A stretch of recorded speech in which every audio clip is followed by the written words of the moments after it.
Welcome to Dr. Creepin's Dungeon.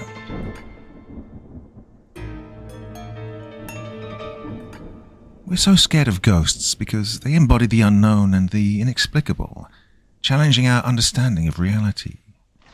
Ghosts represent a bridge between the living and the dead, stirring deep-seated fears of mortality and the afterlife.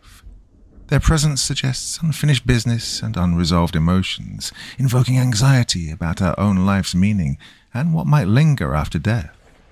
Additionally, cultural narratives and personal experiences amplify this fear, making ghosts a powerful symbol of our deepest, most primal anxieties, as we'll see in tonight's collection of stories.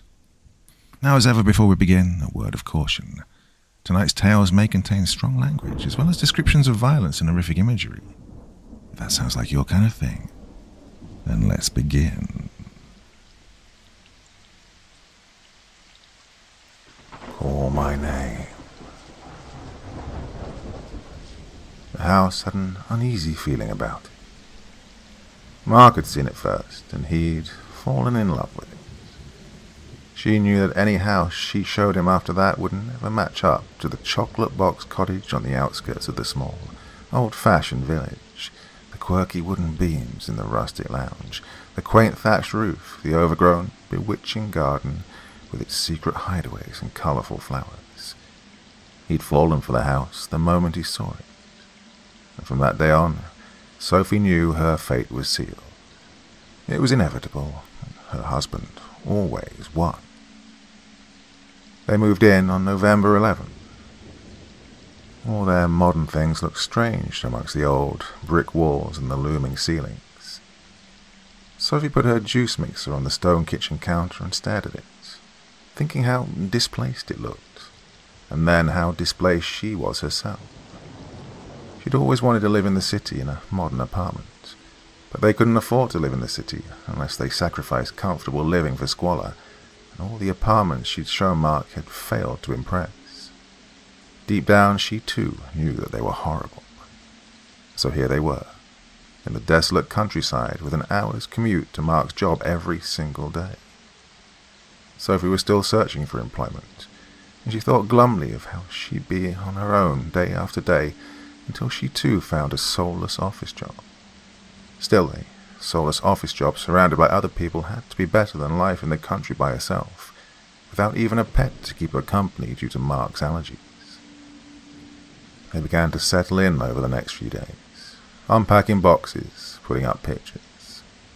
They met some of the neighbours, mostly retired couples, who were bemused that two 20-somethings had moved out to the back of beyond, and come voluntarily at that. Sophie took an immediate liking to the woman who lived next door, an old lady in her 80s who was virtually housebound and had a dry sense of humour that reminded Sophie of her own deceased grandmother. Sophie decided that she'd be neighbourly and offered to bring the woman groceries, even take her out once in a while. But it appeared quickly that the woman had several friends in the village who had already cheerfully taken on these burdens. Regardless, Sophie went to visit her often anyway, as she enjoyed listening to her stories. The old lady had lived all over the world, and her husband had died a few years back. It emerged that after he died, they were almost destitute financially, and so she lived in her little cottage with no heating and no electricity, and survived almost completely on the kindness of friends and neighbours. Sophie liked listening to her talk about her experiences. It made her feel like she was worldly herself, even though Mark never expressed an interest in going abroad. The old woman painted a colourful picture of the most exotic places Sophie could imagine, of cows roaming the streets in India, of African tribes dancing to the beat of a drum, of people more rural than they who lived off the land and were at one with nature. I've seen real-life voodoo dolls. I've danced naked around trees. I've participated in animal sacrifice. The strange practices of others have always fascinated me, the woman said to her. Perhaps, sometimes to my detriment. One day, however, they got on to discussing the village. Are you enjoying it here? The old lady asked. Sophie wasn't sure how to answer. She'd been living in the village for about 3 weeks by this point. Most days Mark was out. even on some weekends, and whenever he was home he was absolutely exhausted and locked into his own world. She felt very alone, but then she'd felt like that in her marriage for a very long time now. "I'm getting used to it," she said, truthfully. "How's the house?" It's, well, it was spotless. She cleaned it every single day, for lack of anything else to do.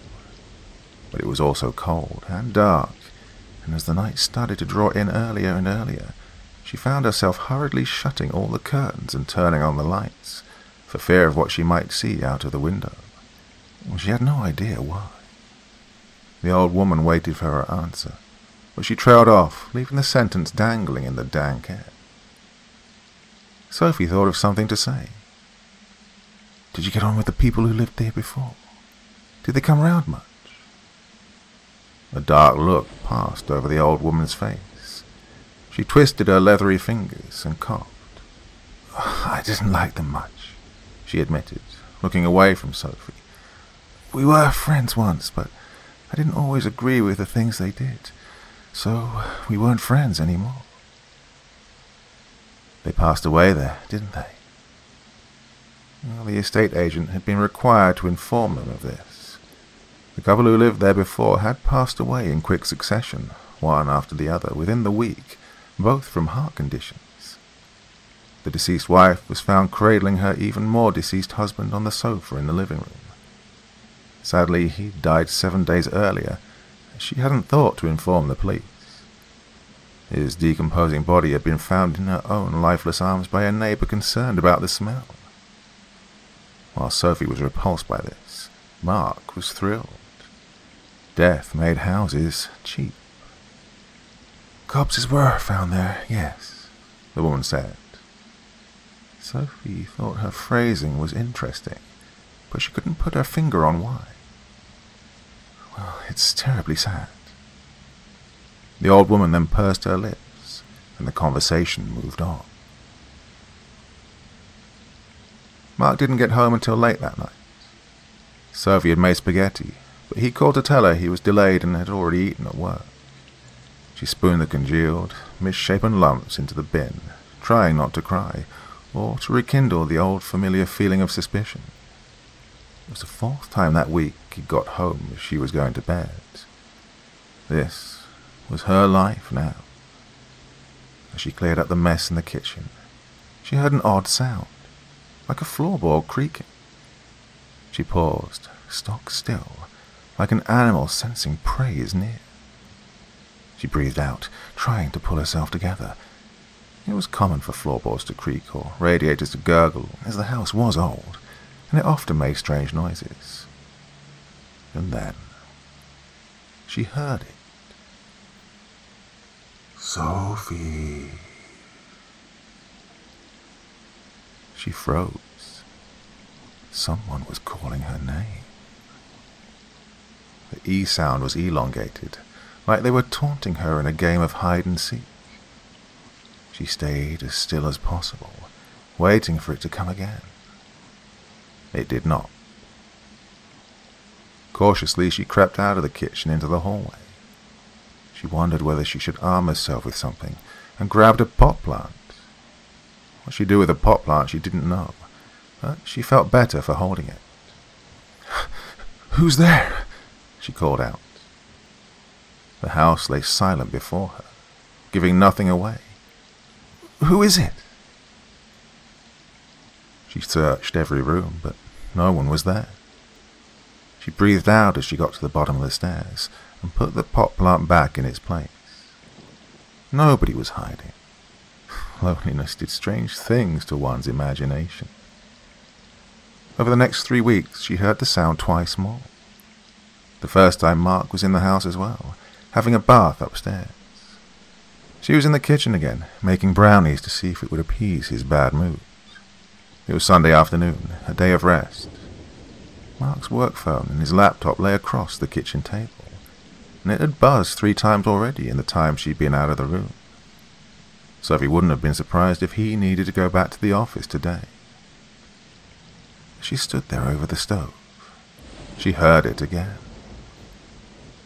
Sophie.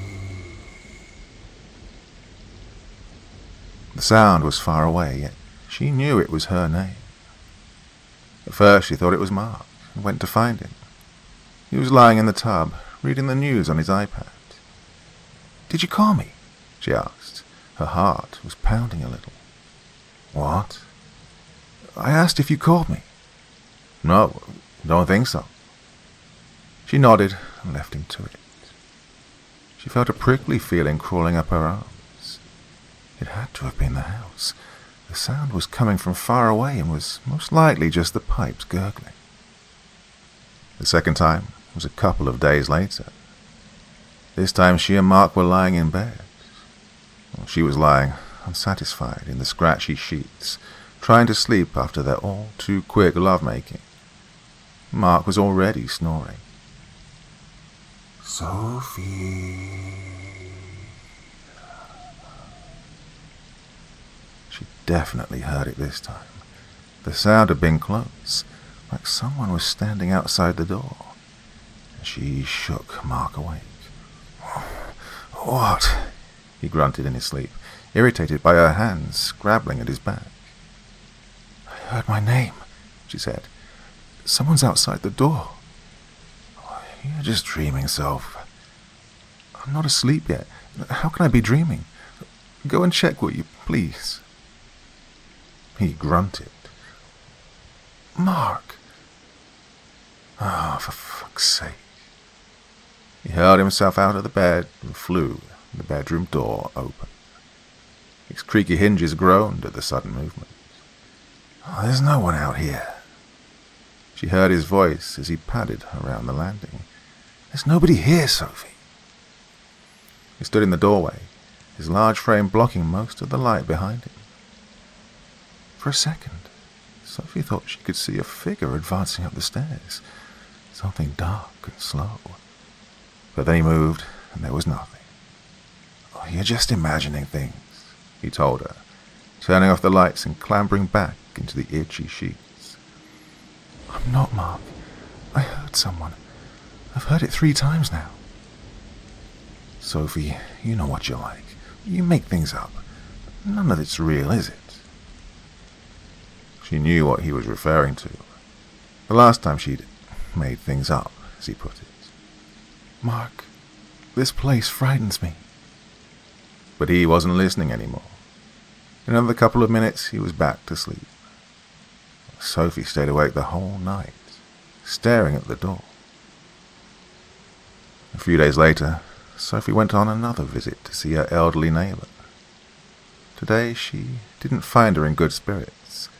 The old woman sat hunched over the fire, her wispy hair poking out of the bun she'd tied at the back of her head, her face pale and sickly. "What's wrong?" Sophie asked her. "I'm not feeling very well," she replied. "Why? What's happened?" "I'm old. I'll get older and I'll get sicker. And then I won't get old anymore." Her voice was resigned in a way that conflicted with her usually positive spirits. "How are you getting on?" she asked Sophie, changing the subject. "You feel more at home yet?" Sophie sighed, wanting desperately to confide in someone. She sat down on the armchair opposite, ready to relinquish her woes. "No, if I'm being honest," she said. "If anything, I feel worse. I've been hearing things." "What kind of things?" The woman's attention was pricked.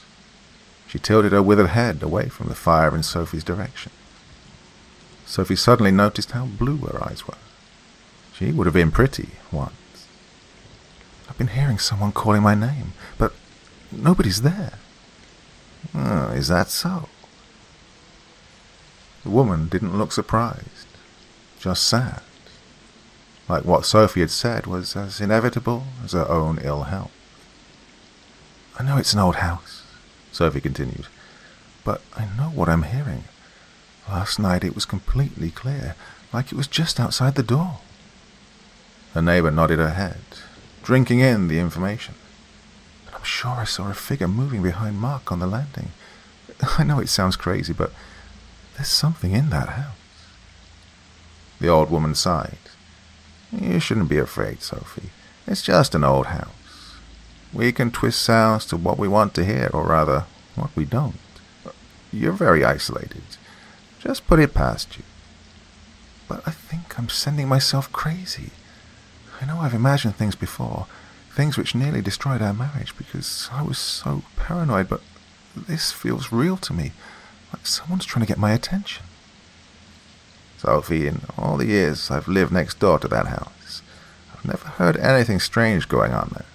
Honestly, we do this to ourselves when we don't have much else in our lives. I'm not trying to offend you or upset you, but that's what happens when our minds are not occupied. Take it from someone who knows what idleness is.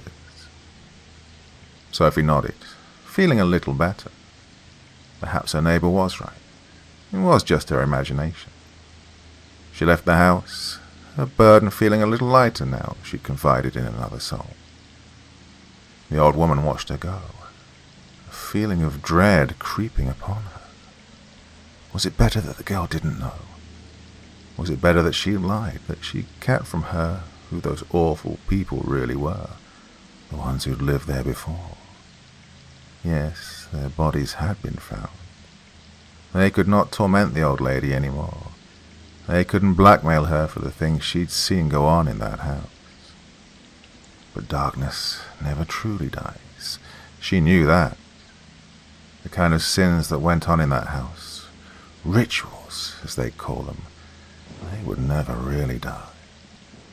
To think that she'd once been a willing part of it. She shuddered, hearing the door click as the girl left.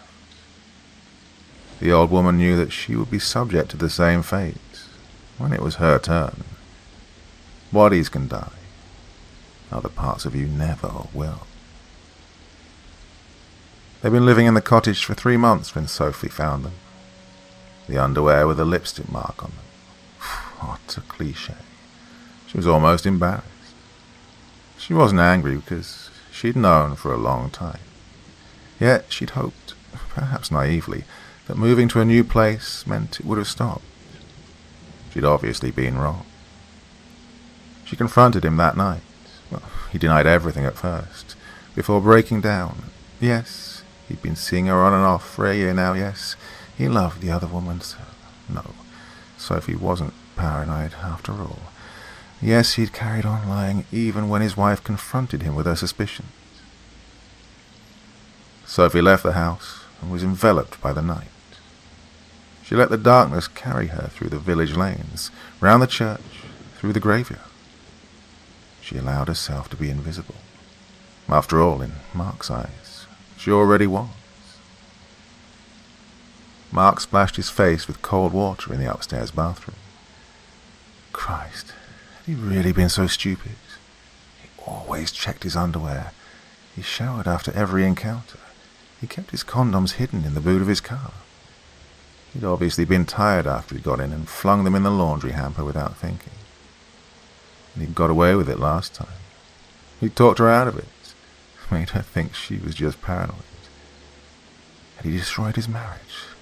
He cursed himself. It was then, as he was standing in the cool of the bathroom, that he heard it. Mark. The voice was soft and playful, almost a sing-song. Sophie? He stepped out of the bathroom onto the landing. It came again. Mark. The voice was louder, more insistent this time in a rasping, desperate way. A chill ran through him when he remembered that Sophie had gone out, that he hadn't heard her return. Yet it sounded like her voice. Was she calling him for forgiveness? He skulked down the stairs, following the direction of the sound. Mark. It was coming from the lounge. He was quite sure of that. He walked into the gloomy room, lit by an orangey lamp in the corner, and saw his wife sitting bolt upright on the sofa. The sofa faced away from him, so he could only see the back of her head. Her long brown hair gushed over her neat shoulders, though he was sure she'd worn it up today. There was something wrong with what he was seeing. Her hair didn't look real. It almost looked like doll hair, made of straw. The head was too large to be his wife. Her position, bolt upright, felt like he was looking at a corpse. And was she cradling something? As he drew closer, there appeared to be another figure on the sofa, one that was covered by a blanket. It was then that he saw the gnarled hand resting on the arm of the sofa. Where his wife's long fingers and chipped nails should be were white, withered digits with blackened fingernails. As he got closer, the hand clenched up. Sophie.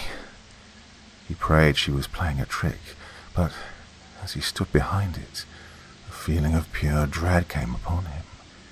His breathing quickened. He could hear the beat of his own pulse. The figure, hearing him approach, began to slowly turn its head.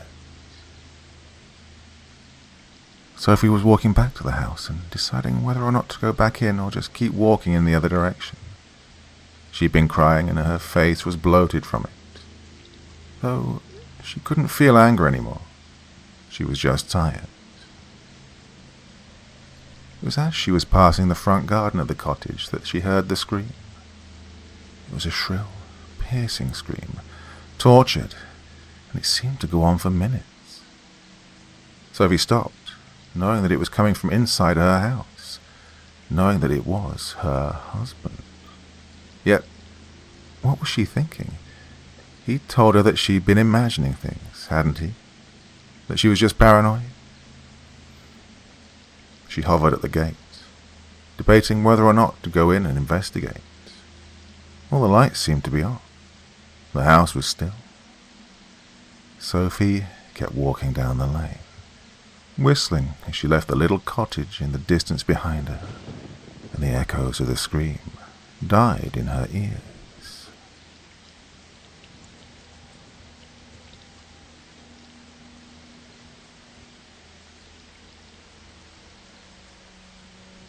Can I stay in your room? Mommy, can I stay in your room tonight? The walls won't stop staring at me. I sigh and roll out of bed. There's nothing in your room. Go back to sleep. But they won't stop staring. Come on.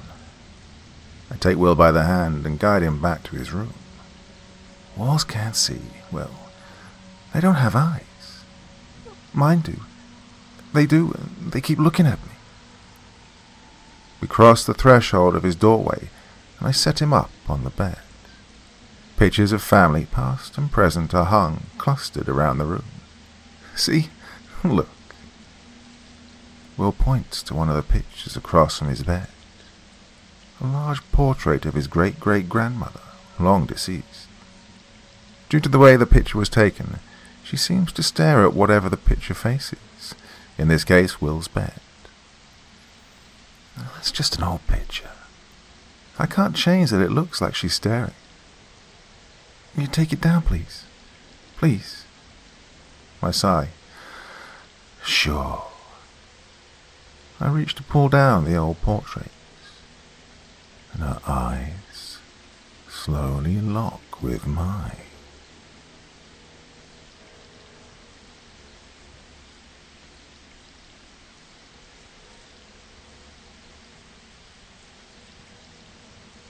Ghosts don't exist. It all started a month ago when we went into that goddamn house. We all grew up being told that the house was evil, forsaken, touched by the devil's hand, or whatever other synonyms for bad juju you can think of. I guess we were just dumb kids because 1 month ago today we decided that we'd finally go to the old Combs mansion. Oh, what in God's name would compel a group of 3 19-year-old guys to do this? I don't know, call it skepticism, or maybe a macabre curiosity. You see, we never really believed the stories we heard about the house. We'd all heard them growing up, yeah. You know, the stories of abuse and rituals that allegedly went on in that place. But we had to see it for ourselves, just to prove that it wasn't true. Oh, I wish now, more than anything, that we hadn't. A month ago, on a clammy, overcast night, I sat around a bonfire in the backyard of my parents' house with my two childhood best friends, Alex and Phil. We're enjoying a few beers and telling college stories since we all went to different campuses, but we were all home for spring break. It seemed like the thing to do. Alex was telling a story about a fling that he'd had before coming home for spring break. Well, he'd broke it off because she was into some kind of witch shit. Phil and I laughed at this absurd story that he was telling. A witch? Yeah, right, man, Phil said. Alex responded by saying that she was crazy. Allegedly, she'd sacrificed a dog to Satan before. We all know that witchcraft garbage is a hoax. Yeah, just scary stories that our parents told us to make us behave when we were 5. Alex quit back by saying, that's bullshit, man. You remember that old Combs house? The one we were always told to stay away from as kids. Oh, that place still gives me the creeps.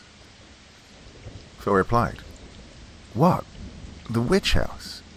Well, this is why you got bullied in high school. While laughing obnoxiously. I could sense the agitation between my two friends at this point, so I said, well, if it'll shut you two up, why don't we go check out the house? Phil replied immediately with, dude, hell yeah, and pulled out the keys to his Subaru. Well, at this point, Alex looked concerned, all color draining from his face. He weakly said, you know, guys, well, it's getting late. I think I'm going to go home. Ah, you're such a girl, Phil exclaimed loudly. Dude, come on. Why are you being such a bitch? I rolled my eyes. Phil was always such a clown. Fuck you, man, Alex exclaimed in an annoyed voice. I'll go to the stupid house. After a few minutes, we all piled into Phil's car, throwing a 12-pack in the back seat for good measure. We drove for what seemed like an eternity, even though it was only about a 20-minute drive. Well, naturally, we drank the entire time. The old Combs house was only 13 miles from town, and it was allegedly haunted by the ghost of a long-dead family member who was rumored to be a witch back in the day. As we drove, it got darker the further we got from the streetlights. It also got quieter the closer we got to the house. Eventually, all we heard was the rattle of the old car going down the back road. Finally, we got to the house and began driving up the long, crumbling cobblestone driveway. The driveway seemed to go on for a mile, but maybe that was just because we got to go 2 miles an hour not to blow out a tire. On the driveway was shrouded in trees, half dead from the winter that had just ended. Yo, Phil, why is your car such a piece of shit? Alex yelled from the back seat. It's better than yours, bicycle boy, Phil retorted. And then we saw it. The house. The depressing-looking stone and log structure stood 2 stories tall. Most of the windows had been broken, and half of the roof was caved in on account of the large trees sitting on it. Dude, let's turn around, Alex said in a nervous tone, his voice cracking slightly. I was silently thinking the same thing when Phil let out a cry of, oh, that driveway was about 80 miles long, and I almost lost a tire about 4 times. I'm not leaving until I see a witch. Well, I told Phil, Eleanor Combs has been dead for almost 100 years, dumbass. Don't you remember any of the stories that our parents told us? Phil responded with a snarky attitude. She's a ghost, dumbass. We finally parked the car and began the trek up to the house. It was pitch black inside, the only illumination coming from our cell phones. We could hear the gravel crunch under our feet when suddenly Phil let out a shrill-sounding yell. Oh! I've twisted my ankle. I turned to look at him. saw that he was fine. "You've been a baby. Come on, let's get this over with," I said in a short tone. As we approached the front door, which was caved in almost completely, a chill shot down my spine. But like any self-respecting college-age guy, I ignored this feeling, not wanting to be called a bitch by Phil yet again. We had to climb through the caved-in door, and when we got in, we were immediately faced with a shroud of blackness. "I can't see shit," Alex said. "Hold on, I have a flashlight on my phone," I said as I pulled out my phone and turned it on. The others all did the same. "Holy shit, how long has this place been abandoned?" Phil asked as he moved his light across the room, illuminating a dusty, mouldy living room that was littered with broken furniture. "Don't know. Maybe 75 years, I said, despite being completely clueless. We kept looking around the room and the surrounding hallways. It was just a dusty old house. No pentagrams, dead ghosts, or sacrifices to be seen. Phil began to rummage through the cabinet, and Alex looked at some of the old-timey portraits on the wall. "Yo, guys, check this out," Phil said while holding up a small doll that he'd found in a cabinet. I knew something was wrong with this doll as soon as I laid eyes on it. It was stained brown, almost like blood had dried on it. Is that real hair?" I asked, sheepishly. "I don't know," Phil replied, sounding almost as nervous as I was at this point. There was a single, long needle going through the doll's head. Something was wrong with this place. Very wrong. It was quiet, and the air around us felt heavy. "What the fuck is that?" Alex said nervously as he pointed to an old family portrait of a family who must have been the Combs. "Those are witches, obviously," Phil declared obnoxiously. "No, I mean, why is the little girl scratched out of the picture?" Alex said, a nervous tone permeating his voice. Not sure. I didn't think the Combs had a daughter," I said as I was overcome by an uneasy feeling. "Hey guys, I think we should go now. Look, we saw the house. It's just an old house. No witches," I said. "Yeah, maybe you're right," Phil said. Phil then reached into his pocket to get his key so we could leave. We have a problem." "Where the hell are my keys?" he asked, while sounding extremely tense. "You probably dropped them while you were rummaging around in that stupid cabinet," I said. Phil bent down and began looking around on the floor, his flashlight illuminating the damp, mouldy floorboards. "What is that?" Alex asked as Phil's light floated over a handle on the floor underneath the cabinet.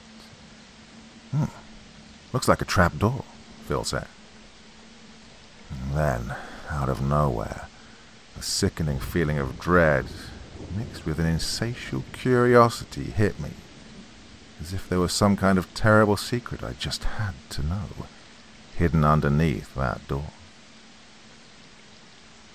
"I'm going down there. Help me move this cabinet, guys," I said. "No chance in hell," Alex exclaimed in sheer panic at this point. I was getting angry at this point. God, well, we should have just left. But I remember saying, "Alex, you'd better fucking help me or else." Phil just stood there quietly, looking very nervous, until finally he chimed in. "All right, man, just calm down. We'll help you." I heard Alex exclaim under his breath, "What the hell is the matter with you, man?" Well, I didn't know. Something had just come over me. A horrible feeling, rage, disgust. I finally mustered up the courage and replied, "I don't know, man. There's something wrong with this place, and I think we'll find out if we move this drawer." We moved the dresser, and what we found, dear God, I wish we hadn't. Upon opening the trapdoor, that was hidden underneath the cabinets, we found human remains, partially skeletal and partially preserved. Oh my God! Alex yelled. What? That's a fucking corpse! Phil screamed. I panicked, overcome by a sense that something truly horrible had happened here. I illuminated the body with my flashlight. It appeared to be a girl, a small girl, maybe 5 foot tall, wearing a grey, tattered gown, with the same brownish bloodstains that were on the doll. It looked just like the doll Phil had found earlier. What is that? Alex said in a terrified voice while motioning to a small, leather-bound book next to the body. I don't know, I said. Phil proclaimed again. Oh, that's her spellbook. Oh, we need to leave and call the police, dude. And it was at that moment I knew that we had to read that book. Hold on. We need to read it. Well, they had a look of sheer panic drawn on their faces, but for some ungodly reason, we didn't run then. We didn't run when we could have. I opened the book and began to read aloud. To my dearest daughter, I'm so sorry, but you had to be kept away from the world. I felt my heart sink. This was a diary, the diary of Elena Combs. The stories had been true, at least partially. Oh, Elena wasn't the witch. She was, I said, gesturing towards the skeletal remains we'd just unearthed. Dude, I told you so. These people were supernatural lunatics, Phil exclaimed. Hold on, I said, as I continued to read. The diary outlined how, after Susan, the name of the girl whose corpse we'd just unearthed, the entire family died, one by one, with Angus Combs dying of a gunshot wound to the head while hunting, and Samuel Combs, the son, dying during World War I. The needle through the doll's head. Phil's voice cracked. No way, man. I continued to read. Eleanor had gone mad in her grief. She locked her daughter in her room for years until finally she made a tree fall on the house when she caused a terrible storm. Following this, Eleanor she let her daughter starve to death in her own home and buried the body under the floorboards. But according to the diary, it took a long time for Susan to die because she'd eaten her fingers and parts of her flesh. The tree, Alex muttered, looking up towards the ceiling which had a massive hole in it with the limbs of a large, dead willow dangling through it. I then looked down at the hands of the corpse. She had just one finger. I took a deep breath before I finished reading. I felt as though I had an obligation to tell the poor girl's story at this point, but also I was full of a sense of dread. He concluded thus: To whom finds this diary, you have found her, and may God save your soul. We left shortly afterward and called the police once we got back into town. We were all in shock from what we'd seen. After giving statements and being told that we'd be facing trespassing charges, we vowed to never speak of this again, to anyone. I'd hoped, well, we'd all hoped, we'd be able to forget about what we'd seen. Alas, no. The night after we'd returned home, I struggled to find any sleep, but when sleep finally came, it was interrupted. I heard a nauseating sound, the kind of sounds you'd hear when stripping a deer, crunching of bone and squishing of flesh, coming from the corner of my bedroom. I could see the outline of a figure, curled up in a fetal position. I picked up my phone and used the flashlight to see better. There was nothing there. It must have been a figment of my imagination, most likely assimilated from what we'd discovered in that house. God, what had we found? I thought to myself before falling back into a feverish sleep. This sleep was plagued with terrible dreams. Dreams of animal sacrifices and silhouettes of demons dancing on a wall, illuminated by candlelight. The next day when I talked to Alex and Philip, they were exhausted. They had experienced the same disturbing apparition and the dreams. It must have been a dream, Alex said in a shaky, nervous tone. Yeah, right. You heard what the diary said. We're cursed, Phil said in a panicked voice. Haven't you guys taken psychology yet? The brain can do crazy things when stressed, I tried to explain.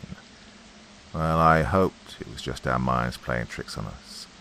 But secretly, I knew it wasn't. I knew that whatever we'd uncovered was now haunting us. For a few weeks we continued to have the same visions and disturbing dreams at night. We continued to talk about it every day, despite saying we would try to forget about it. We couldn't. She had latched onto us. One night, about 2 weeks after the first apparition, it started getting worse. As I slept the same uneasy sleep that had become the norm, I saw the same silhouette again, except this time it was standing. It was closer to the end of my bed this time. I heard the same disgusting sound, almost as if... No. Oh God, no, I thought. I picked up my phone off the nightstand and used it to illuminate this figure in front of me, and I wish I hadn't. There she was, in her tattered clothes, the grey, rotten flesh peeling off her bones. She looked down at the floor, her long black hair partially obstructing her face. I threw up all over my sheets at what I saw next. She was gnawing through her fingers and swallowing pieces of them, thick, black blood dripping onto my floor and filling up her rotten mouth. I screamed, petrified of the horror that was sitting in front of me. What the hell's going on? My mother screamed as she barged through the door and turned the lights on. The apparition had vanished. What happened? Are you sick? My mum said in a panicked tone upon seeing me vomit on the floor. Nothing, Mum. Must have had some kind of fever dream and then threw up. Upon hearing this, my mum calmed down and finally left. I cleaned up my vomit, but I wasn't able to fall back asleep. I just couldn't see her, that thing, again. The next day I told my friends what had happened. The same thing had happened to them. What does she want? Why is she here, man? Alex said in a shaky voice. I don't know. I wish I did, I said. There's nothing we can do. She won't leave us alone. She's a ghost. We should never have gone to that damn house, Phil said, following up with an apology. I'm so sorry. This was all my fault. I just wanted to see the witch house. It's okay.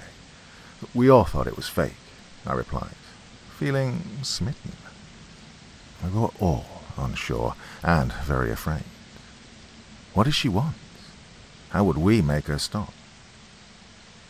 A few nights passed with nothing happening. Well, had whatever we disturbed turned its gaze away from us? I wish, but sadly, no.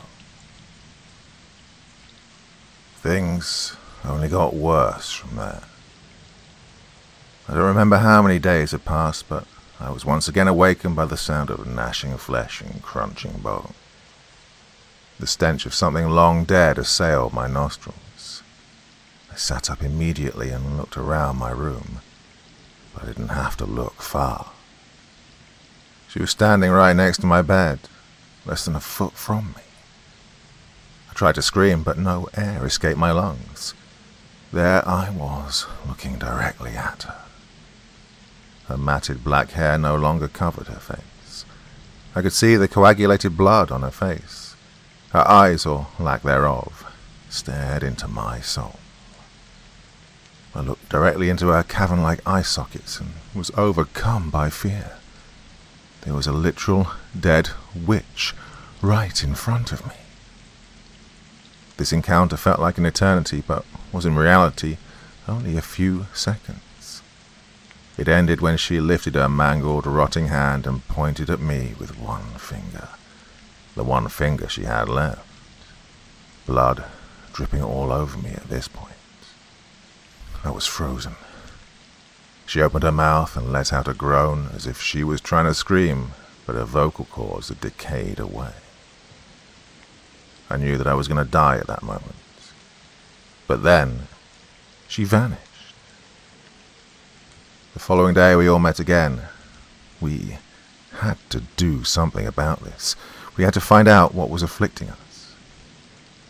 Alex's parents' kitchen made a strange venue to discuss the entity that was haunting us, but, well, there's no way I'm going back to that house, Alex exclaimed. I explained to him that we had to, and that we'd be no worse off than we are now. Phil was silent, a miracle considering we could rarely get him to shut up, but we could tell something was wrong. What did you see? I asked, confused at his silence and lack of emotion. I don't know what happened, but that thing crawled on top of me last night, Phil said, his emotionless face contorted into one of repulsion and fear. We looked at him, concerned at what he was telling us, but before we could speak he followed up with a shaky voice. She's evil. She wants us to suffer the same way that she did. Our conversation fell mute after that, just abject silence, but I could tell that we all agreed. We had to go back to the house. It was settled. We returned to the house, hoping to find more clues as to why this was happening to us. We agreed to meet back here at night because we might have to sneak back to the house. It was too risky going in broad daylight, with it now being a crime scene. I returned home and tried to go about my day. I researched witch hunting and how to exorcise a ghost, but it was all clearly bullshit. The entire day, I could hear it. That sound of flesh and bone being gnawed on and the groan of decayed vocal cords. But I didn't see her anywhere. I decided to head back out as it got darker, and I could smell the stench of rotting flesh coming from behind me. But there was nothing, and yet she was stalking me. When I arrived at Alex's house, he was already ready to leave. Dude, let's just get this over with, he said in a rushed, nervous tone. But where's Phil? I asked. Oh, he should show up soon, he said. We waited. 5 minutes passed, and then 30, and then an hour. We tried calling our friend probably a dozen times, but it always went straight to voicemail. We need to go to Phil's house, I said, and Alex agreed. We were hoping that he'd just fallen asleep, but, well, we knew that something was wrong as we drove on the back roads that led to his house. It was dark and clammy out, and it had started to rain. As we drove, we had to keep the lights off, because we could see her standing along the road, pointing at us with her one remaining bloody finger. We didn't speak for the entire car ride. There was nothing to say. What was happening was impossible. Ghosts aren't real. Neither are witches. And yet here we were, seeing the ghost of a witch. Finally, after what felt like an eternity of driving, we saw it. My heart sunk. Sitting in a ditch crushed against a tree was Phil's beat-up car, the lights still on. Oh, shit, we have to help him, I exclaimed loudly as I slammed on my brakes and stopped the car. We ran over to the car. Phil was in it, but he was gone. The steering wheel had punctured his chest cavity, and his head was smashed into the windshield. Oh, what the fuck, man? Alex said, screaming at this point. Our friend's dead. All because we wanted to go to some fucking house. We don't know that. Maybe he just lost control, I replied, knowing that I was just lying to myself. I knew that he had seen her. But then, it hit me.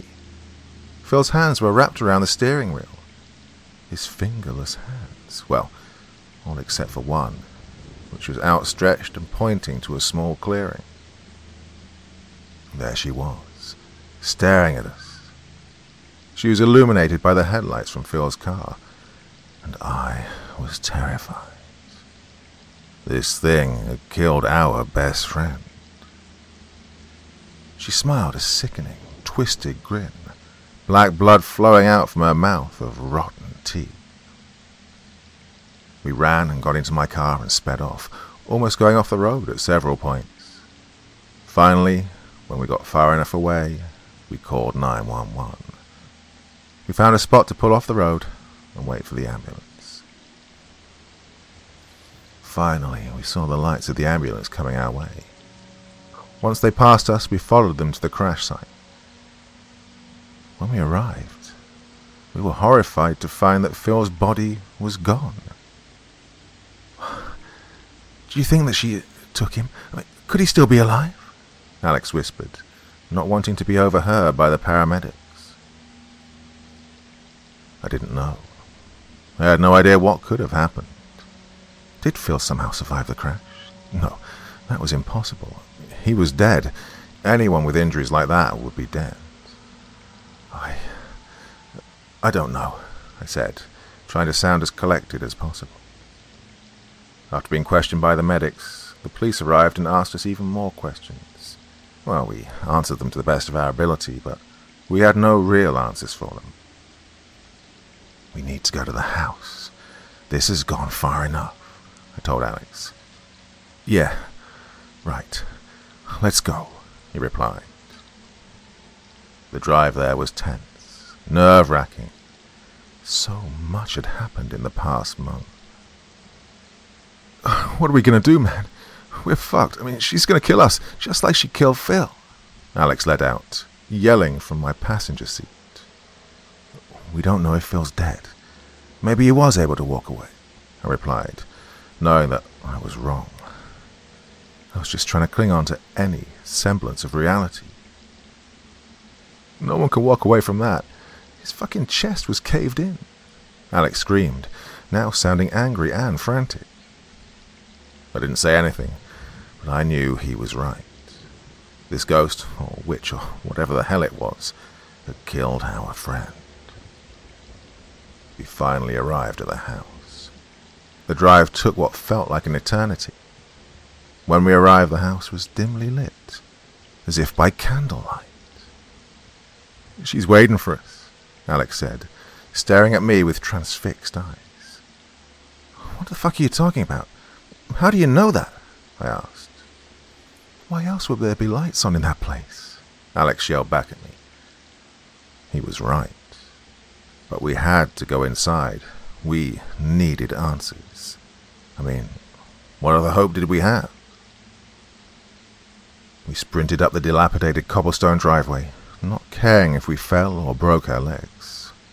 We dove through the broken front door and were greeted immediately by the stench of decay. I looked around the house. It was lit dimly by candles, but it was what was in the center of the floor that made me lose it.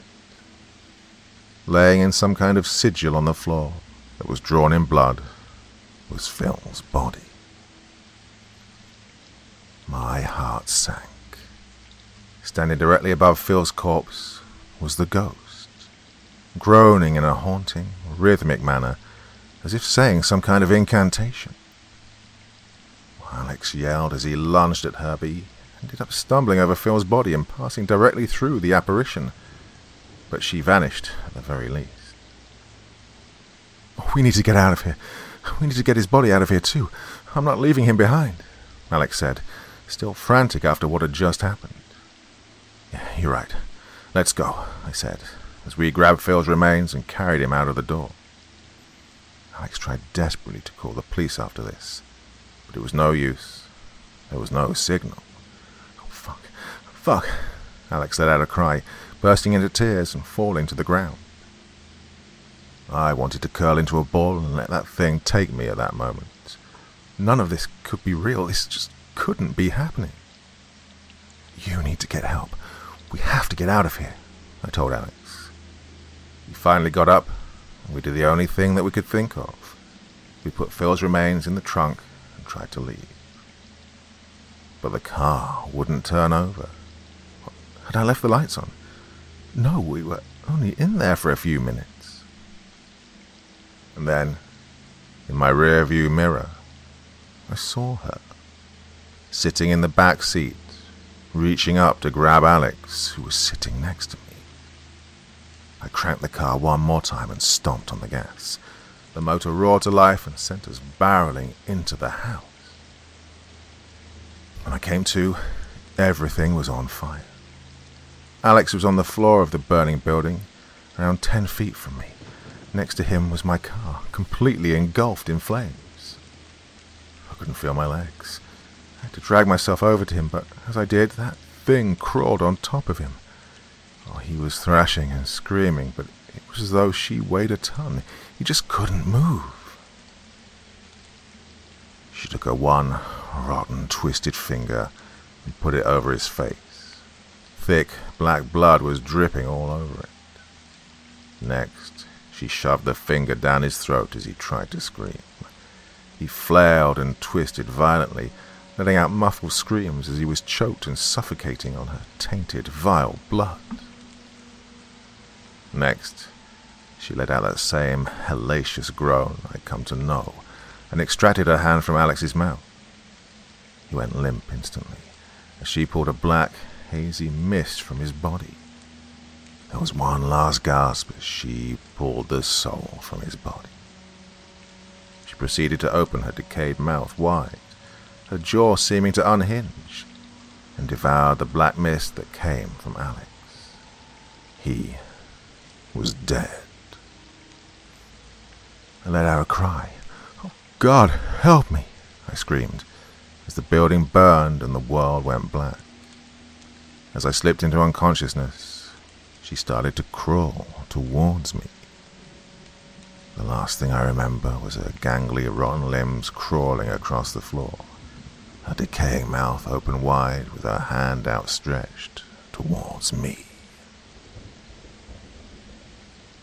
I woke up 4 days later, in the hospital. I was badly burned, and I'm now paralyzed from the waist down. I guess part of the ceiling fell on me as the building was burning. The firefighters aren't sure how I survived, and they say I'm very lucky to be alive. But I'm not. I'm not lucky to be alive. She comes and goes, just standing in the corner, sometimes even in broad daylight. She just stares at me and smiles that twisted, bloody grin as she points at me with her mutilated hand. She just wants people to know that she is real.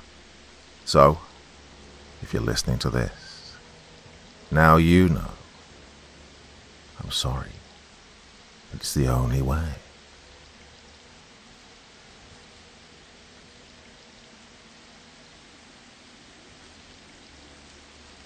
The case of toll number 2.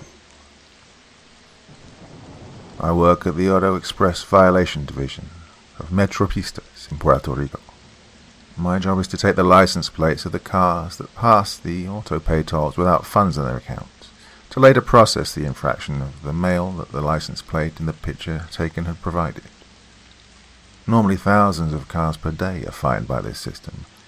That's why my job is to look only at the violations at toll number 2, located in the city of Arecibo. It's come to my attention that there's a car that's been pictured every day at 3:16 a.m. for the last 3 years without funds in its account. I've been working for 7 years already, and it took me 3 years to point this case out. The speed limit of the toll is 55 miles an hour, and this car has passed every single day at 120 miles an hour. The same procedure is always followed with the administration of the ticket, yet none of them have been dealt with in the past 3 years. all of them stacked up to a total of $36,000 in Auto Express fines. In cases like this, the superior advisor is notified and the phone associated with the license plate is provided in order for my department to make the call and look for a solution. Yet after 10 days of calling the residents, we had to report that we couldn't reach anybody in the only phone provided by the account. Mandy, the other one in charge of toll number 2, and I were puzzled with this issue. For a debt like this in our department to be unsolved for 3 years made us look bad. We could even lose our jobs at Metropistas. I suggested to Mandy that we should go to the address provided in the account to see if anyone lived there. If not, we might be dealing with a case of vehicle corruption. The address took us to a small neighborhood called Piedras in the town of Camay. These days with a GPS, addresses are easy to find, so in about an hour and a half we arrived at the house.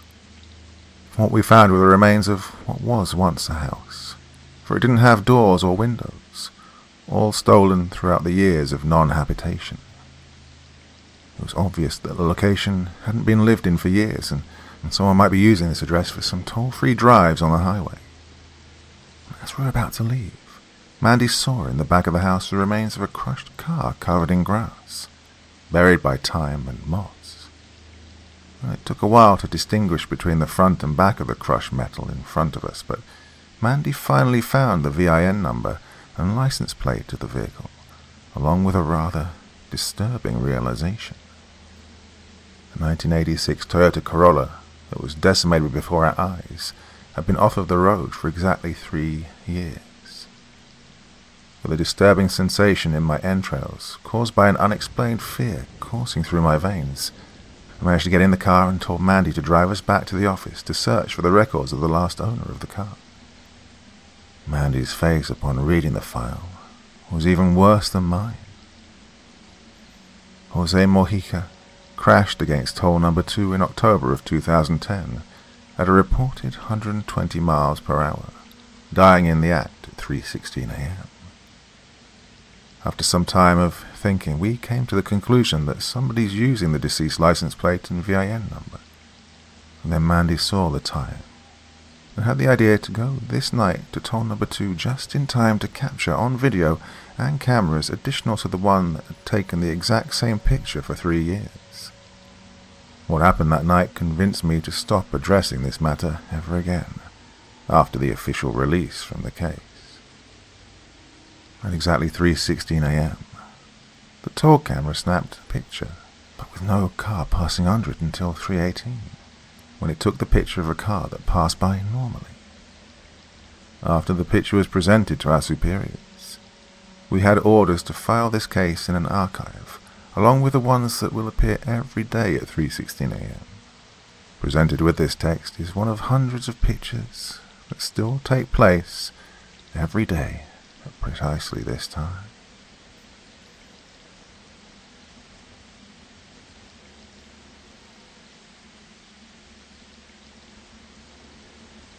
Molly. Geraldine Farmer stared out the window over the kitchen sink, hands clutching a dish towel. The thunderclap came again, followed by a streak of lightning. She started and backed away, well-worn slippers scraping against the linoleum. The rain began to fall, coming in erratic drops that beat against the window and the sides of the house. After another rumble of thunder, the sky opened up and the rain poured down in sheets, droning on the roof, slapping the glass. The wind howled, and the trees surrounding the house whipped against the darkening sky like subjects bowing to an invisible god. Geraldine's fingers fumbled behind her and gripped the back of a wooden kitchen chair. Without taking her eyes from the dramatic scene just outside her window, she sank into its cushioned seat. As the storm rolled on, Geraldine's focus on the backyard softened. The woods behind the swaying trees on the perimeter of her property were thrown into sharp relief as another streak of lightning lit the sky. It was in that split second that Geraldine saw the face. The face was young and pale, with a glimmer of a smirk playing on blue-tinted lips.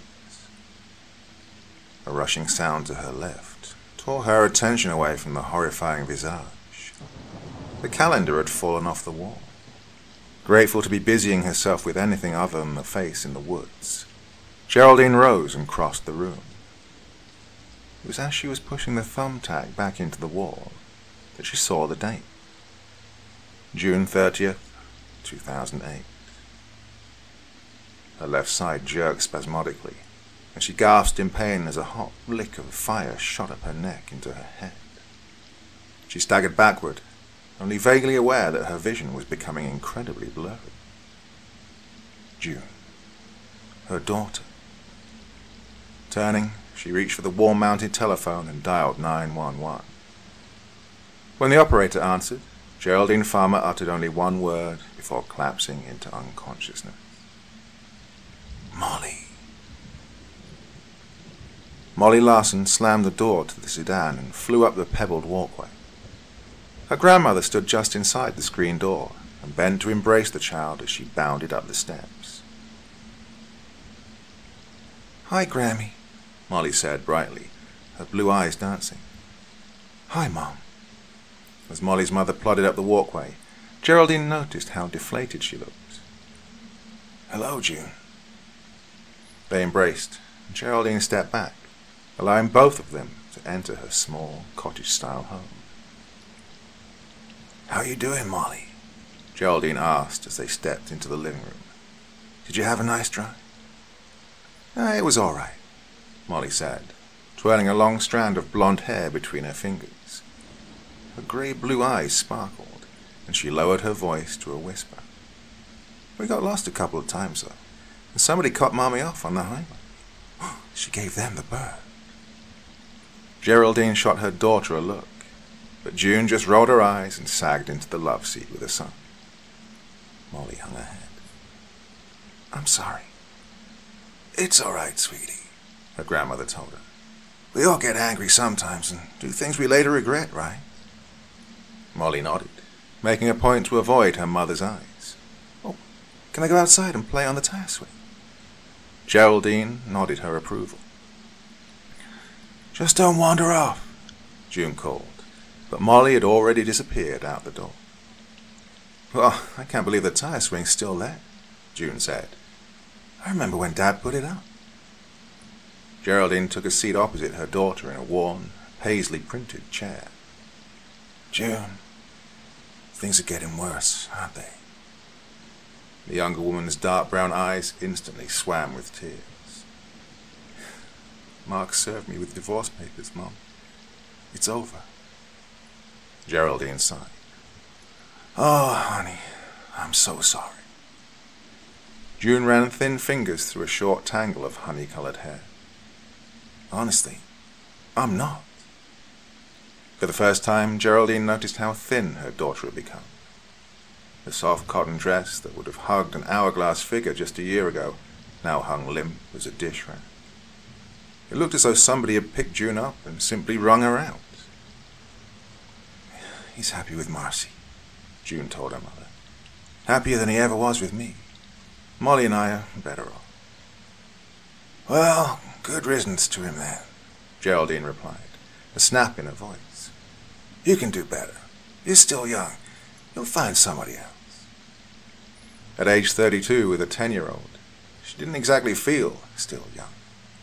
If anything, she felt double her age most days. The affair and subsequent divorce was taking a lot more out of her than she wanted to admit. Oh, I'm not concerned with that now, Mom. I just want to get myself back together so I can be a better mom for my little girl. She's only 10 years old and she's already seen way too much. Geraldine nodded. Do you think this spiritual retreat will help you? June favored her mother with a rare smile. I'll make it work. For Molly. Thank you for taking her for the summer, Mom. I'm not fit to be a full-time parent in the state I'm in. Well, she always spends a month here each summer, right? 1 or 2 more. She's safe here, June said, glancing over her mother's shoulder to peer out the window. Nothing but woods and streams, townhouses and cottages. There aren't any freaks or child molesters running around like there are in the city. Geraldine turned and smiled as she watched her granddaughter play on the tire swing. She was on her stomach, and she wound up the rope as tight as her legs would allow, and was letting its unraveling spin her around. Why did you name her Molly? What? June's voice rose an octave. She gave an uncertain little laugh. Mom, that was out of the blue. Besides, you know why I named her Mom. Geraldine turned back, a small frown furrowing her brow. I do? Mom, really? June regarded her mother quizzically. What brought this on? Geraldine shook her head. Humor an old woman, will you? Mom, you're only 62, June protested. Then, seeing the strange look that had come into her mother's eyes, June relented. All right, I got the name from you. I guess I can see you really don't remember them. Geraldine's frown deepened. Do you remember the stroke you had right before I gave birth? Oh, yes, of course. We were in the hospital at the same time. Oh, I really thought I was a goner. Yes, I was so worried about you that it brought on my labor a few weeks early. Mike and I hadn't decided on a name yet. She was just baby girl Larson for almost a week. Geraldine nodded, listening. I brought the baby in for you to see. I sat on the edge of your bed and showed you your granddaughter. You'd been dozing, but you opened your eyes for a second and looked at her. The first word out of your mouth was, Molly, Geraldine finished. Her hand flew to her mouth. Oh, June, I'd completely forgotten that. June shrugged her small shoulders. I took it for a sign or something. It's a beautiful name. Geraldine forced a smile. Yes, it is. Ring around the roses, a pocket full of posies. The sing-song melody floated on the wind. It mingled so perfectly with the ambient noise of the birds, rustling leaves, and June bugs. It could have been there all along. Ashes, ashes, we all fall down. The familiar words fell from Molly's lips in a whisper. She wriggled out of the tire swing and glanced around. Hey, who said that? Molly stood by the swing, one hand on the tire to slow its movement. She looked around but saw nobody else nearby. Somewhere in the distance, a lawnmower started up. A movement out of the corner of her eye turned her attention to the woods. The tall thicket of grass at the edge of the property began to ripple, even though there was no breeze. The hint of a giggle coming from that same direction made Molly move closer. She began walking towards the woods as though her small, bare feet had a mind of their own. Allie? Molly asked uncertainly. Is that you? The movement in the grass stopped, and Molly too halted. She was standing just at the edge of the woods now. The grass came nearly to her shoulders in some spots. It was then that Molly noticed the change in the atmosphere. The sound of the lawnmower and the beetles were muffled now, as though two thick wads of cotton had been stuffed into her ears. Shaking her head, she took a step forward, reaching out both hands to part the blades of the grass. And the thin, white hand came down on her shoulder. She screamed. How's your grilled cheese, sweetie? Geraldine asked.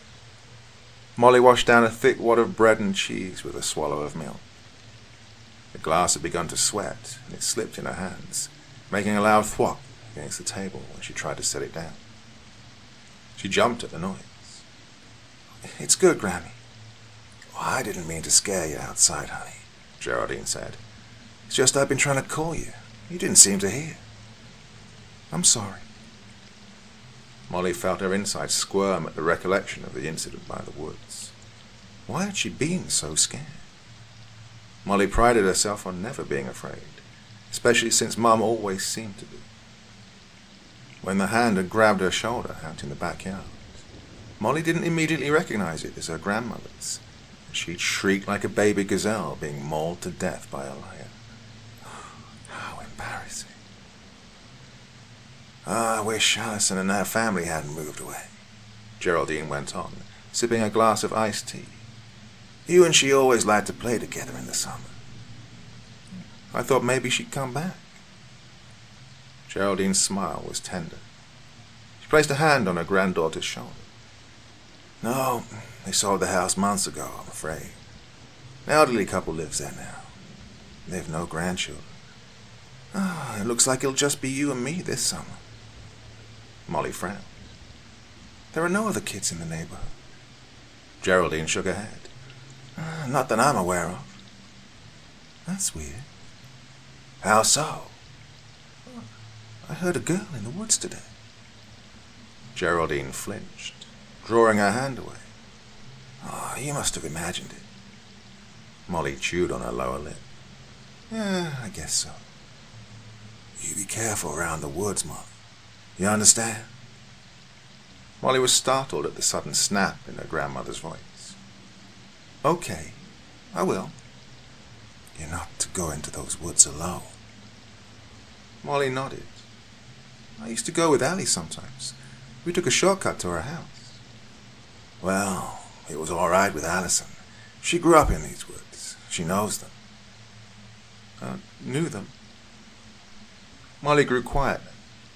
She stared down at the table and sighed. At first, when her mother had told her she'd be spending the entire summer at the cottage, Molly had jumped at the chance of being able to be free of her parents' constant fighting. She'd imagined long days with Allie, playing in the woods, swimming in her pool and having fun. Allie had written to Molly right before she moved. Her mother had misplaced the letter and the bad news that had come with it. It had only surfaced a couple of days before the trip to Grandma's house. Molly hadn't made a big deal out of the letter in front of her mum, but when she was finally in bed, she cried herself to sleep. She loved her grandmother, but the thought of being her only playmate through the whole summer made Molly's chest feel heavy. She didn't want to cry in front of her grandmother right now, so she grabbed the slippery glass with an iron grip and chugged what was left of the milk. Hey, Geraldine spoke gently. Why don't we go to the orchard tomorrow and pick some apples? If I could just get a bit higher, Molly spoke through gritted teeth. She stood under a small apple tree, one arm stretched so high it felt as if any moment it might come out of the socket. She was pushing so hard to reach the shiny green orb above her head that her toes hurt. She felt a surge of renewed hope when her fingertips brushed once and then twice around the fruit. Then a sudden cramp in her left leg sent her sprawling to the ground. Damn it! She brushed sweat-soaked hair off of her forehead. She glowered at the apple as it bobbed in the slight breeze. She might as well have been laughing at her. Need a hand? Molly turned to see a tall, dark-haired boy beside her. Though she hadn't answered his question, he was already stooping to pick up the apples that had spilled out of a small basket. Molly guessed him to be about 12. Oh, thanks, Molly said, getting up and brushing off her backside. The boy smiled shyly and returned her basket. No problem, he said with a shrug. I'm Adam. Molly. You live round here? No, Molly said, shaking her head. I'm visiting my grandmother for the summer. Oh, come to think of it, where was her grandmother? Molly scanned the rows of trees. She could have sworn she was just beside her only a moment ago. Is her house here in town? Molly had been concentrating so hard on trying to locate the familiar purple dress and grey hair that she started at Adam's words. No, Molly said, shifting the basket. She lives in a cottage out at Bridge Creek, right by Harper's Woods. Adam's mouth dropped open. He took a step backward. He seemed to be about to say something when he was interrupted by a sudden yell to their left. Molly! Geraldine, face flushed, hair askew, came panting toward the two children. Her eyes darted back and forth between them. She laid a hand on her granddaughter's shoulder. Where have you been? I thought you were right behind me. Molly felt her face begin to flush at being scolded in front of a boy who was almost a teenager. "I'm sorry, Graham," Molly said. "I thought you were right behind me, too." "Hello there," Geraldine said stiffly, nodding curtly to Adam. "Hello, I'm Adam. I'm here with my dad, but he knows where I am." Molly suppressed a giggle. The kid obviously thought he was about to be scolded as well. "All right," Geraldine said, her expression softening. "That's good to know. Sweetie, you're almost ready to get going. We need to stop at the grocery store before we go home." "Sure," Molly said. Nice meeting you, Adam." "Nice meeting you, Adam," Geraldine parroted. Molly and her grandmother had made it most of the way out of the orchard before Adam bounded back into sight. He tapped Molly on the shoulder and greeted her startled cry with a wide grin. In his hand he held the elusive fruit that had caused their meeting. Decided you might want this," he said, topping off her basket. "Oh, thanks," Molly said, glancing backward to be sure she didn't lose her grandmother again. "Hey, listen, I guess you haven't heard, huh?" Molly frowned at Adam's sudden change in tone. His dark eyes were dancing with mischief. "What are you talking about?" "Harper's Woods is haunted." "Oh, come on," Molly began, but he cut her off. "No, seriously," he said, stepping back. "It's really weird that you're staying there for the summer, too." "What's so weird about that?" Adam gave her a long look before speaking again. "I can't believe you don't know," Adam said, shaking his head. "The ghost in the woods, her name is Molly." Molly stared into the woods and bit down on a tart green apple defiantly. She hated that stupid kid, Adam. It had been 3 days since he told her that dumb story about a ghost with her name. Trying to convince herself that he was just some weird kid looking to scare people had done little to stop the nightmares. Her grandmother kept asking Molly why she looked so tired at breakfast, but Molly didn't want to say. She was sure her grandmother would think the stress of her parents' divorce or loneliness was bringing it on. Besides, Grandma hadn't been feeling too well herself the last couple of days, and the last thing Molly wanted to do was make her feel worse. After a third night of bad sleep, Molly made a decision. She was going to go into the woods. She'd been in it 1,000,000 times with Allison, and her best friend had never told her about a ghost in the woods. Also, she knew as long as she avoided it, she'd probably keep having the nightmares. As she walked towards the edge of the property line, she threw a guilty glance toward the house. When she'd left, Grandma had been sleeping on the living room sofa bundled under a blanket, tissues and hot tea at hand. Molly convinced herself that it was because she didn't want to wake her grandmother up that she hadn't asked for permission. Yeah, right. Molly adjusted the small pack on her shoulder, stepped past the tall blades of grass, and walked into the woods. I'll just walk to where Allison used to live and walk back. If no ghost gets me, then there is no ghost. Molly set off down the small, worn path, oblivious to the presence taking shape behind her. Molly wants her dolly. 3 12-year-old girls stood in a circle around a fourth child, a thin blonde who appeared younger than the rest. The older girls tossed a doll between them, sticking out their tongues and making faces at the girl in the middle. The little blonde jumped up each time the treasured toy flew overhead, and, though she stood on tiptoes, she couldn't come close to reaching it. "Don't pick on me." Despite the defiance in her tone, her trembling lower lip egged the bullies on. "Poor little Molly. Want a lolly?" Marianne, the tallest of the girls, produced a dum-dum lollipop from a pocket in her overalls. Sarah had the doll now, its short red hair tangled up in her thick fingers. She swung it back and forth like a pendulum, a sour expression on her pudgy face. "Don't swing Raggedy Ann like that. Give her back." Why don't you run and cry to your Grammy, Molly? Jerry, the third girl, chimed in. Yeah, Marianne agreed. She looked to her friends. Her mommy doesn't want her. Dropped her off on the doorstep and ran away. How come your mommy doesn't want you, Molly? Jerry asked. Yeah, Sarah agreed. Is there something wrong with you? Why'd you spend all your time in the woods, Molly? Jerry asked scornfully. I hear you talk to yourself. Sarah jeered. The lollipop Marianne had been holding hit Molly on the side of the head, making a loud thwack in her ear. Leave me alone, Molly shrieked. Her fists clenched into balls at her side as tears poured down her cheeks. Just leave me alone. Just then, a sudden gust of wind rocked the trees in the woods around them. The sky, which hadn't held even one cloud only moments ago, was suddenly grown dark as though an unseen hand had reached out to block the sun. Thunderstorm, Sarah announced, tossing the doll to Marianne.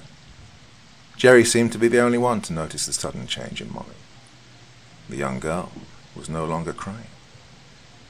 She wasn't even moving. She was glaring, emerald eyes darting methodically from Marianne to Sarah and then back to Jerry. Jerry felt herself taking several steps backwards, nearly ploughing into Marianne and Sarah, who had begun to dance amidst the sudden rain shower. A deafening boom of thunder followed a streak of purple lightning that painted the sky. Hey, watch where I'm running, Marianne laughed, shoving the doll into her friend's hands.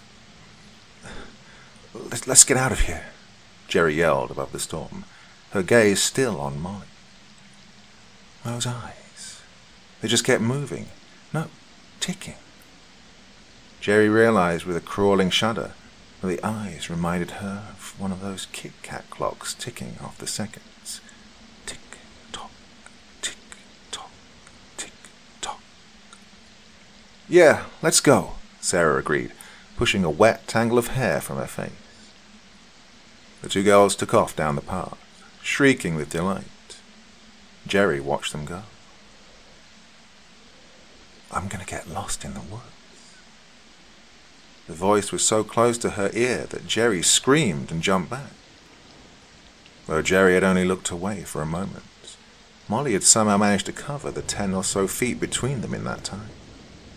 Her face was only inches from Jerry's, her green eyes dark with rage and still red-rimmed from crying. She snatched the Raggedy Ann doll from Jerry's loosening grip with animal ferocity.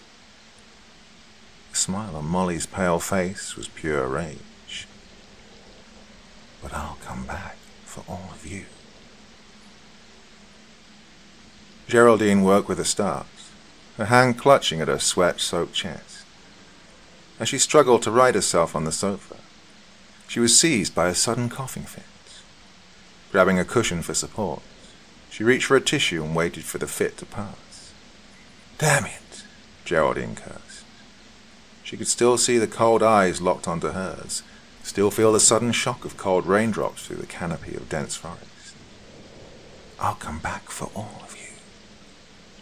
That whispered threat, uttered nearly 5 decades ago, still echoed in her mind as though the words had just been spoken. Marianne, Sarah, and Geraldine had all made it out of the woods unscathed that day, and Molly had stayed true to her word. She disappeared. The search party had been sent out to look for her when Jerry, despite the protests of her friends, told Molly's grandmother that they'd last seen her playing in the woods. Neither Molly nor the body of the young girl was ever found. Jerry had been terrified to knock on the old woman's door. For decades she'd held the title and reputation of town witch. Though she had been polite, Molly's grandmother had stared coldly at young Geraldine throughout her well-rehearsed lie, as though she could see straight through her. She knew what the kids in the neighborhood said and did to her grandchild, though she passed away long before she ever saw what Molly had in store for them.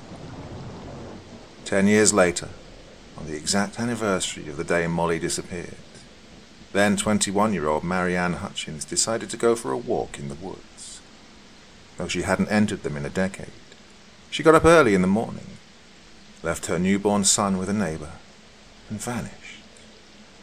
The neighbor would later report that Marianne had looked almost as if she was sleepwalking. The neighbor also noted that she thought it odd that Marianne was not wearing a coat, as it had been pouring rain. They found her body by the river 3 days later. The papers hadn't been specific, but the ranger who'd found her began telling tales to anyone who would listen that the young woman had been found with her eyes wide open, face contorted in fear.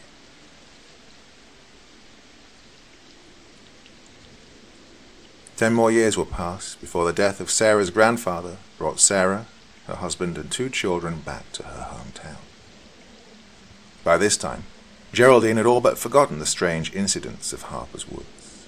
She'd been married, and she and her husband were expecting what would be their only child, June.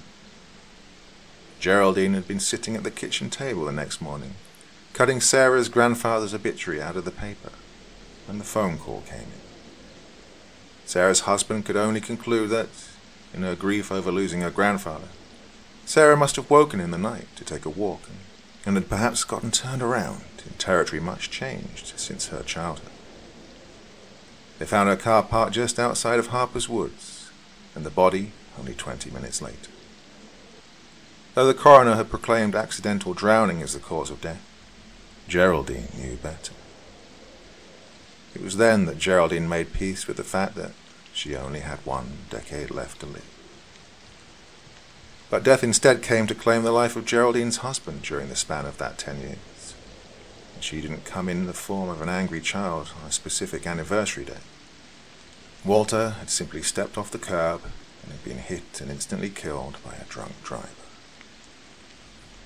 Though Geraldine spent some time worrying over June, she soon convinced herself that nothing supernatural had ever had designs on them. The strange deaths of Marianne and Sarah were just creepy coincidences.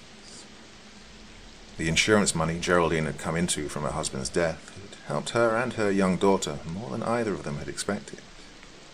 June was able to attend a private boarding school during the fall and spend each summer at an exclusive summer camp. Geraldine closed her eyes now and forced herself to take a deep breath. Picked up her mug of cold tea and took a long swallow to further calm her throat and prevent another coughing fit.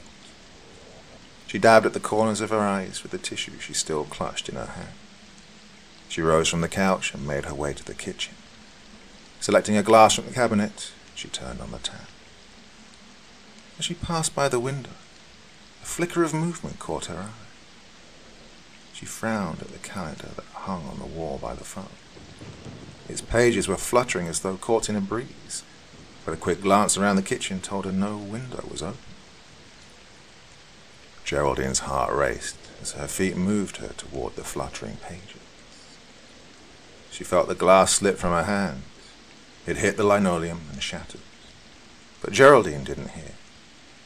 She didn't even feel the glass shard that penetrated the thin sole of her house slipper when she staggered backward.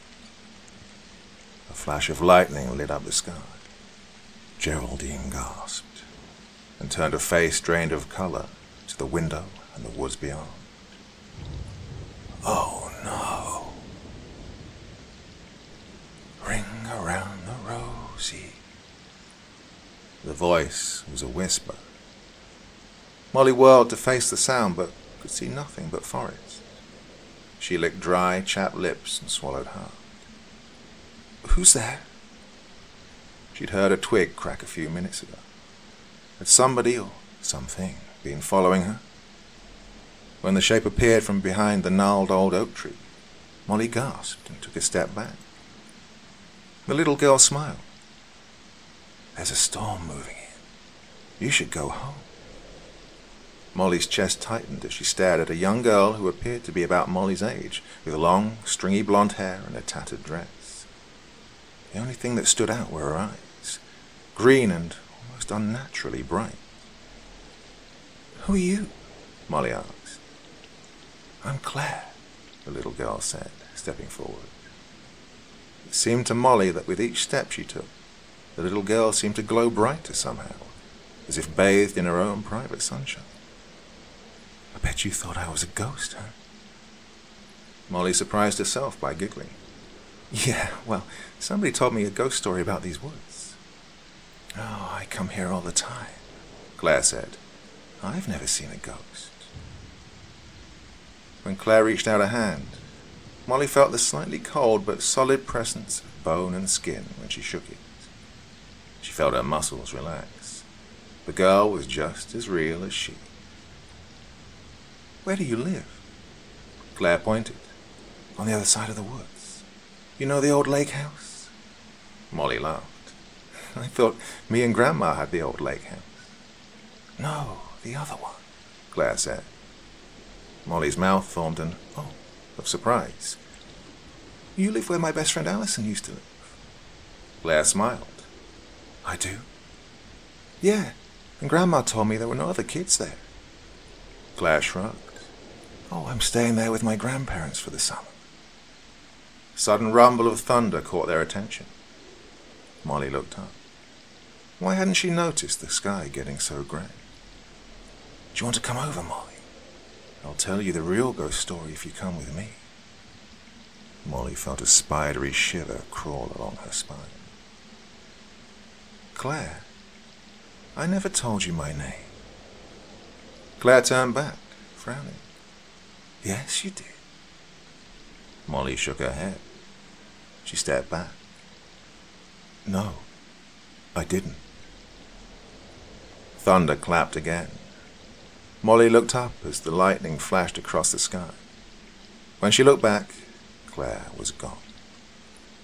Molly gasped, turning right and left as large drops of rain splashed on her head and arms. Ring around the rosy. The voice was a deafening whisper all around her. Somewhere in the depths of the woods, Claire laughed, a maniacal giggle that reverberated off the trees and seemed to chase the falling rain deep underground. Molly ran. Molly! Molly! Geraldine screamed as she slid down the embankment. A sharp pain shot through her leg, and she prayed as she tumbled and rolled that it wasn't broken. Nobody knew where she was. She could die out here. She landed on her hands and knees in a deep puddle of muddy water. Molly! She'd been combing the woods for nearly an hour, but so far had seen no sign of her granddaughter. The rain poured down in sheets. Geraldine lurched blindly into a tree and held on. For a moment, she was 12 years old again, helping her friends pick on a helpless little girl. She saw the rage in the eyes of the girl in not-so-distant memory. 50 years to the day. How would she not realize the date? Lightning flashed and lit a streak of blonde in the distance. At first, Geraldine was struck by an urge to scream. Then, she recognized her grandchild. Barefoot, both slippers lost long ago under muck and leaves, Geraldine staggered barefoot towards Molly's unconscious form. Molly! Geraldine slid down to her knees and cradled the rain-soaked head in her arms. Oh, God, please don't be dead. Baby, honey, wake up. But the face was grey. The blue lips parted. Geraldine put her hand to those lips and felt no breath. Oh, God. Molly! Geraldine pushed Molly onto her back and began performing the CPR she'd learned from a YWCA course over 30 years ago.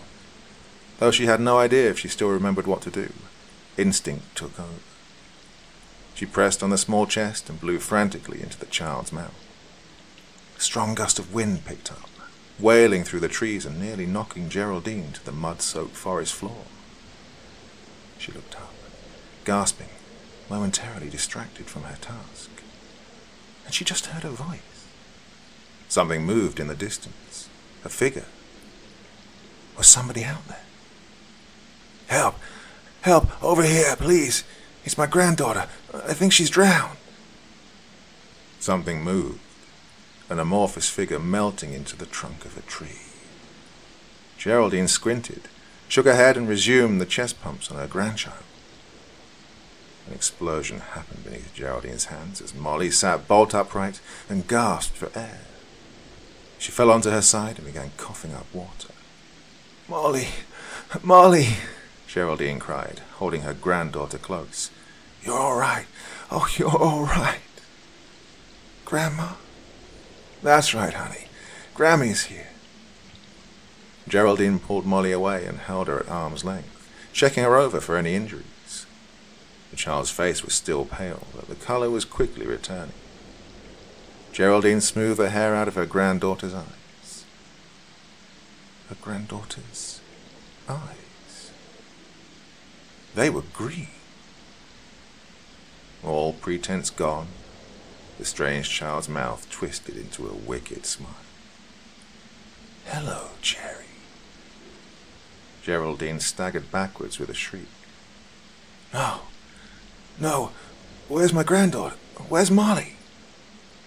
The little girl shook her head slowly, looking down at Geraldine as though she were a slug beneath her feet. Crossing the short distance between them with unbelievable speed, Molly knelt down and pressed her face close to the older woman's. "I am Molly, silly." No, you're not my Molly," Geraldine yelled, trying to pull herself upright in the mud. A sudden pain shot through her arm and radiated upward through her jaw. The crushing chest pain soon followed suit, and Geraldine knew she would never make it out of the woods alive. "Your eyes. June will know that you're not her daughter," Geraldine croaked. Molly from 50 years ago smiled again, moving away from the older woman who lay dying in the rain. She closed her emerald eyes, and when she opened them again, they were the same shade of grey-blue as those of her late grandchild, whose body was now being piloted around by a vengeful spirit. "Mommy June and I will have a wonderful life together, don't you think?" Those were the last words Geraldine Farmer heard as the darkness closed in, the woods finally claiming her for its own.